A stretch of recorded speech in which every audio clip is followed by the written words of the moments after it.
Ok, muy buenos días a todos. Espero que la estén pasando bastante bien. Quise hacerles este video porque la clase no pudo ser grabada el día sábado por problemas técnicos en la conexión. Y entonces, pues el día de hoy vamos a eh, profundizar un poco sobre lo que pues no se pudo grabar. Entonces, lo estoy haciendo pues individualmente para que todos ustedes puedan tener el final de la clase y que también les sirva como pues una serie de sugerencias que les permitan elegir cuáles de las Biblias, pues las mejores ediciones que tenemos. Entonces, compartiré con ustedes mi pantalla y nos adentraremos un poco en este tema. La segunda parte del tema es cómo saber que mi Biblia es católica. Bueno, eh, una de las cosas de las cuales debemos de partir es esta frase latina muy mencionada en el ámbito eclesial, y es que es importante como para que nosotros tengamos una idea de lo que es, pues, todo el caminar de las Sagradas Escrituras. Hay que estar muy al pendientes de esto, ya lo vamos a ir viendo poco a poco conforme avancen las clases, pero bueno, inicio con este proverbio latino o con esta frase latina importante, traductori, traditori, es decir, los, eh, el traductor siempre es un traidor o las más de las veces es un traidor. ¿A qué se refiere esto? Bueno, pues habrá que tener en cuenta una situación muy importante, muy interesante. La Biblia es uno de los libros más traducidos de todos los tiempos, ¿no? Es un libro que tiene muy buenas traducciones, pero otras también no son tan agraciadas.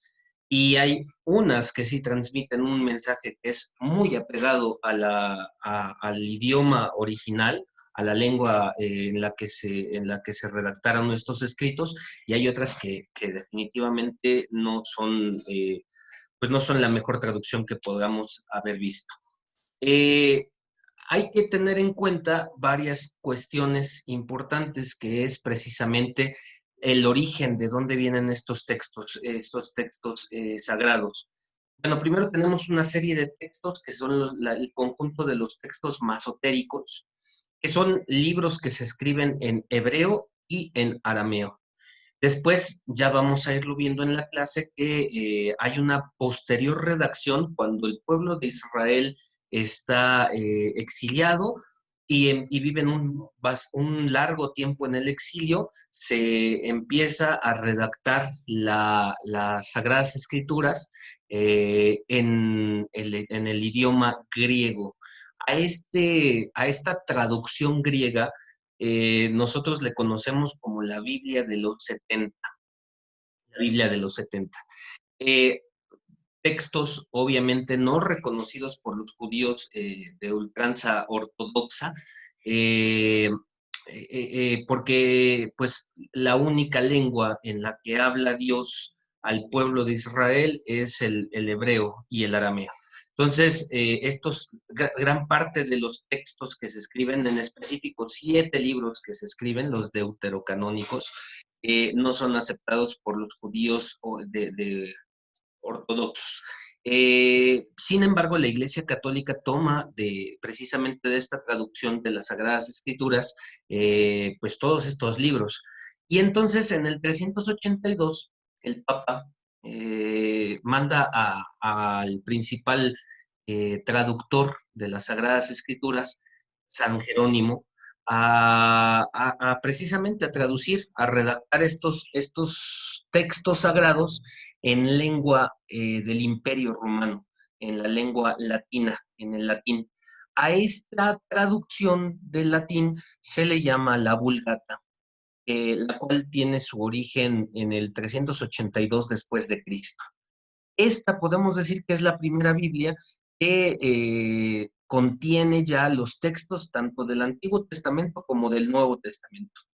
Y es a partir de esta Sagrada Escritura, la Vulgata, que después, cuando Lutero en el siglo 1400, ya se va a dar la infinidad de traducciones a las lenguas vernáculas. Entonces, es como que este es el pasito, ¿no? Textos masoréticos, el texto griego de la Biblia de los 70, muchos de los escritos del Nuevo Testamento fueron escritos en griego y después, cuando ya está fundada la iglesia, cuando ya está estructurada la iglesia, acuérdense que el idioma oficial o la lengua oficial del Imperio Romano es el latín. Entonces, por eso estos textos tienen que ser traducidos a la lengua latina. ¿Y quién es el principal traductor? O más bien, ¿quién es el único traductor? San Jerónimo, que por encargo del Papa, en el 382, traduce todos los textos del hebreo, del arameo y del griego al idioma oficial, el latín. Entonces, como lo decimos, acuérdense, esta es la base de todas las traducciones que tenemos hasta este momento conocidas en nuestra era, en nuestra época. Ahora, antes de pasar a otra cosa, yo les comentaba el sábado que hay 4 libros importantes que no deben de faltar en nuestra biblioteca cristiana. Hay más, por supuesto, pero como 4 pilares fundamentales que no deben de faltar en nuestra biblioteca sería, uno, las Sagradas Escrituras, y ahorita al final de este video vamos a dar a conocer cuáles son las ediciones de las Sagradas Escrituras recomendables. 2, el Código de Derecho Canónico, que contiene todas las leyes de la Iglesia en materia pues es una amplia gama de materia, de temas que abarca este Código de Derecho Canónico, desde obligaciones y derechos de los fieles bautizados, de los fieles cristianos, desde obligaciones y derechos de sacerdotes, consagrados, religiosas, religiosos, y acerca de los sacramentos, leyes que rigen pues todo aquello que tiene que ver con la acción pastoral de la iglesia. Allí lo vamos a encontrar a manera como de un código civil, como el código civil que nos rige en todos los diversos puntos de la República Mexicana y por supuesto que en todos los países del mundo. Otro libro que no debemos de perder es el Concilio Vaticano II. El Concilio Vaticano II es una inspiración del Espíritu Santo a Juan XXIII, ahora santo, y a Pablo VI, también ahora santo, y que como lo dice precisamente el Papa Juan XXIII, es un abrir las ventanas para que no se siga enrareciendo el ambiente. Es la digámoslo así, el fundamento pastoral de toda esta época. Vamos a encontrar en ella diversas constituciones que, como su nombre lo dice, tienen ese peso como de una carta magna que orienta diferentes rubros de la vida eclesial. Entre ellos, el que vamos a tocar en este curso, que es precisamente sobre la palabra de Dios, la cual vamos a llamar Dei Verbum. Este sería también entonces uno de los libros que no pueden faltar en nuestra biblioteca cristiana. Y por último, de estos 4 también uno de los más importantes es el Catecismo de la Iglesia Católica.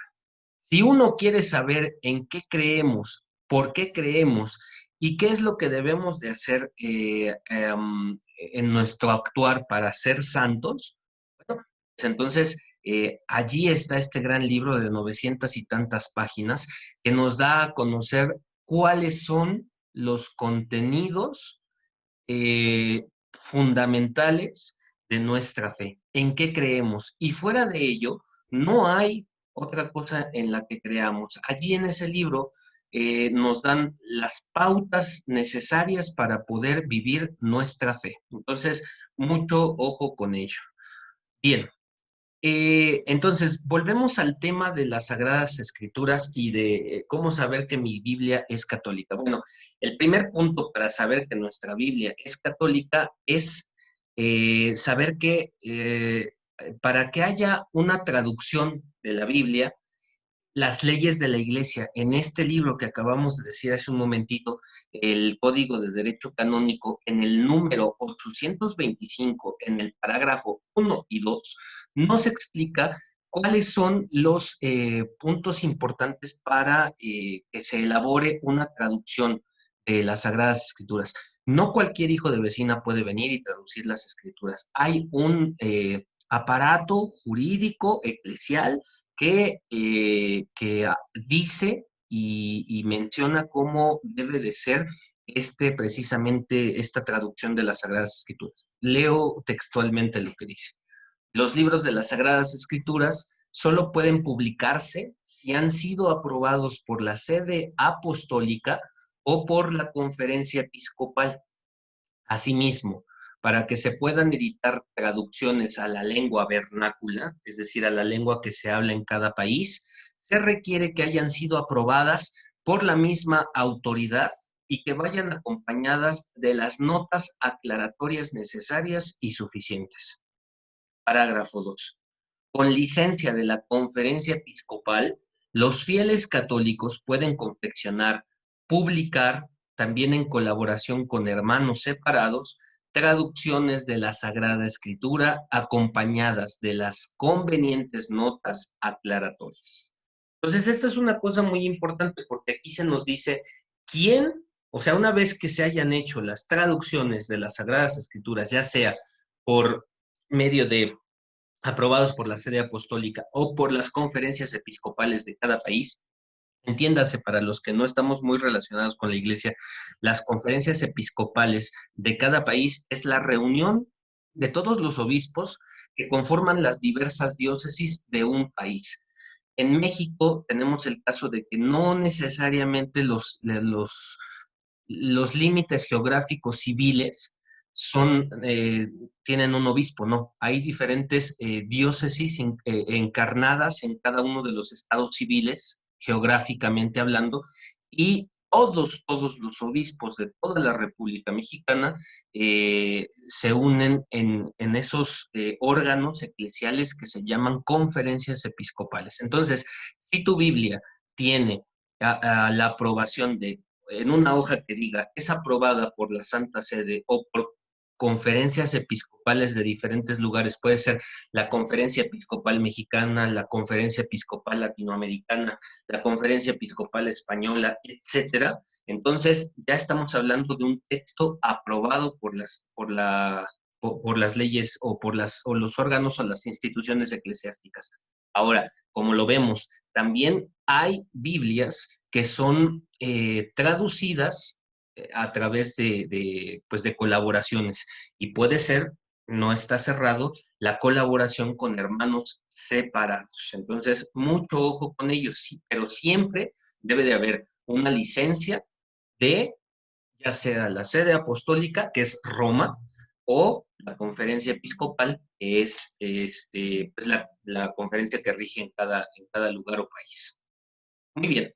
Ahora, una vez ha sido revisada toda la traducción de la Sagrada Escritura por diferentes órganos que existen en las diócesis o en la sede apostólica de Roma, entonces se le da dos sellos importantes o dos, sí, como dos reconocimientos oficiales, por así decirlo. Una es el Nihil Obstat, que, el cual indica que no hay ningún obstáculo para proceder. No hay ningún obstáculo para proceder. Es decir, que este proceso que ha sido de traducción, revisión, ya ha sido completamente reconocido o aprobado por cada una de las instancias que necesitaba ser aprobado, y entonces este sello nos dice, se puede seguir el proceso. ¿Cuál es el proceso que sigue? Ah, bueno, la impresión. Y entonces viene precisamente el segundo punto de este proceso, que es el imprimatur, que indica que ya se puede divulgar sin ningún problema pues, en toda la Iglesia Universal. Claro, por supuesto, en donde según las características de cada uno de los textos, porque hay textos que son latinoamericanos y pues nada más tendrían que ser divulgados pues precisamente en la parte de Latinoamérica. Entonces, Son dos cuestiones, Nihil obstat y el imprimatur. Vamos entonces a ver en esta siguiente diapositiva cómo vemos aquí el imprimatur. Hay algunas Biblias, como lo veíamos el sábado, que puede venir estos elementos, pero también hay otras Biblias en que no pueden venir. Está este elemento, que muchas de ellas lo tienen, que es la heráldica episcopal. Si nos damos aquí cuenta, dice Arquidiócesis Quintensis de Quito. Entonces, el obispo de Quito, el arzobispo de Quito, es el que firma y el que le da la aprobación de la Conferencia Episcopal Ecuatoriana.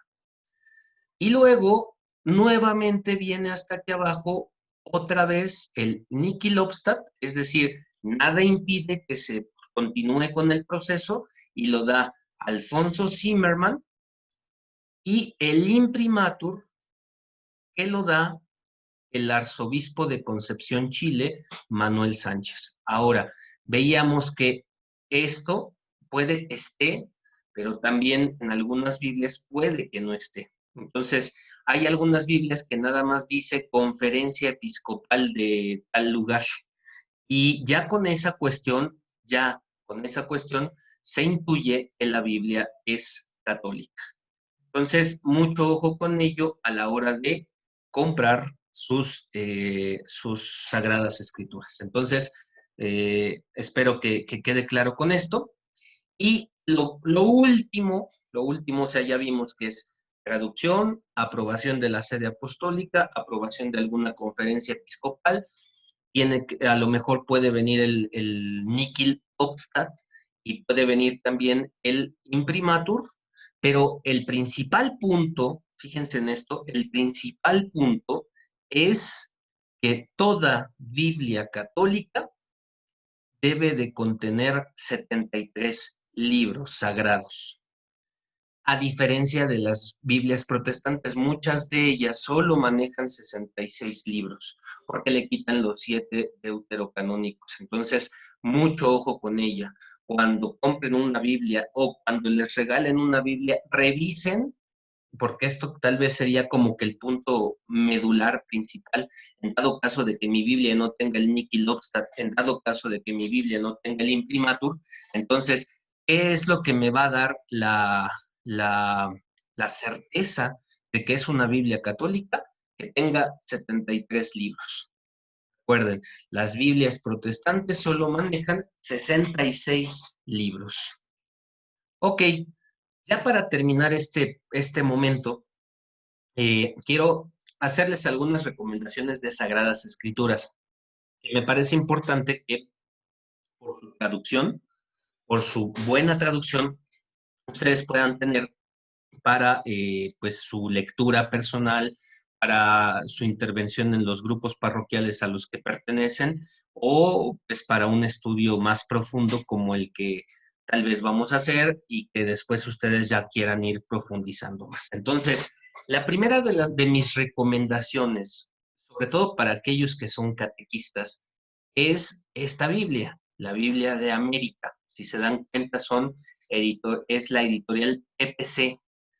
PPC es una de las editoriales actualmente más reconocidas. Son la base de muchos libros arquidiocesanos aquí en la Arquidiócesis Primada de México y también en otros lugares, ¿no? La Arquidiócesis de Valle de Chalco, Texcoco, etcétera. Es una editorial muy presente en las diócesis de México, también por supuesto en España, en otros lugares, pero digo, aquí en México es una de las buenas editoriales que tiene muy buenas traducciones. Aquí tenemos en esta diapositiva las varias formas de edición que se han que se han editado, valga la redundancia, y que las puedan encontrar de diversos colores y sabores, ¿no? Estas Biblias, la Biblia de América chiquita, tanto blanca como roja, hay unas ediciones azules y rosas que lo hacen para que los niños puedan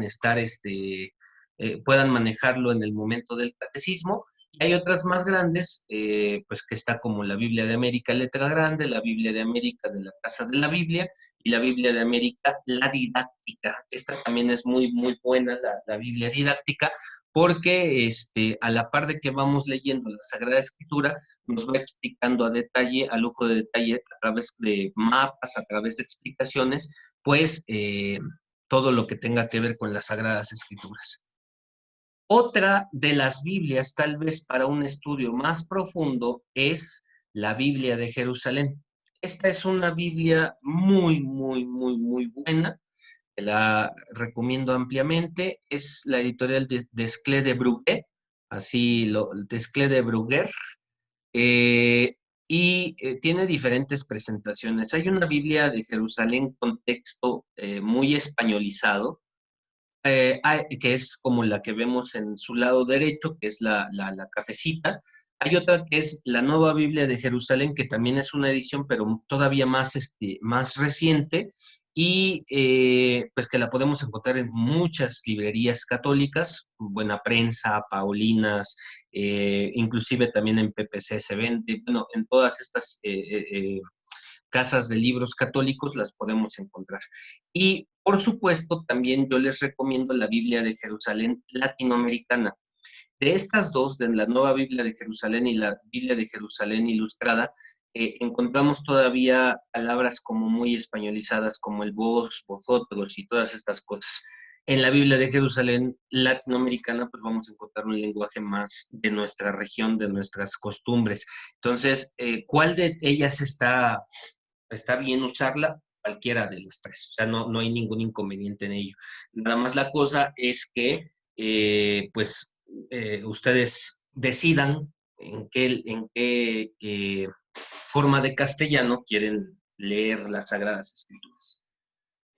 Otra de las recomendaciones que nosotros hacíamos el sábado, muy buena traducción, excelente, excelente diseño, es la Biblia Católica para jóvenes. Este es muy recomendable para aquellos que tengan un estudio más cercano con los jóvenes, pues habla un lenguaje fresco, un lenguaje jovial, y pues también lo encontramos en cualquier librería católica de aquí de México y puede ser una muy, muy buena recomendación.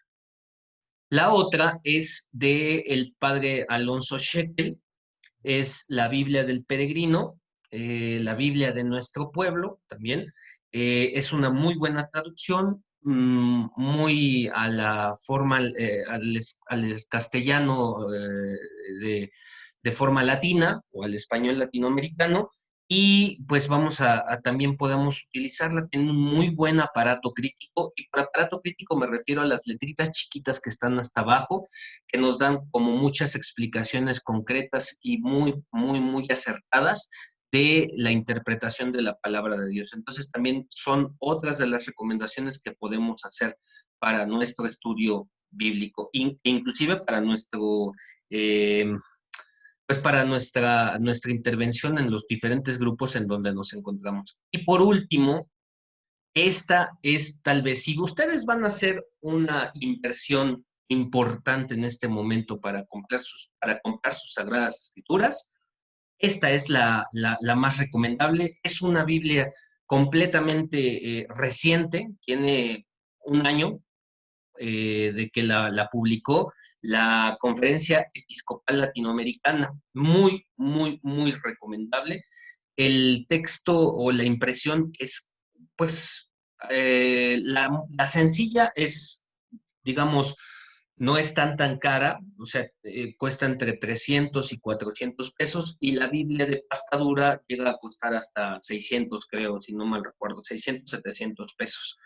Pero es un texto maravillosamente bien, súper analizado, reconocido. Tenemos la presencia de varios biblistas de Latinoamérica, y entre ellos uno de los que fueron nuestros obispos auxiliares de aquí de la Arquidiócesis de México, que ahora es obispo titular de la diócesis de Azcapotzalco, don Adolfo Miguel Castaño Fonseca.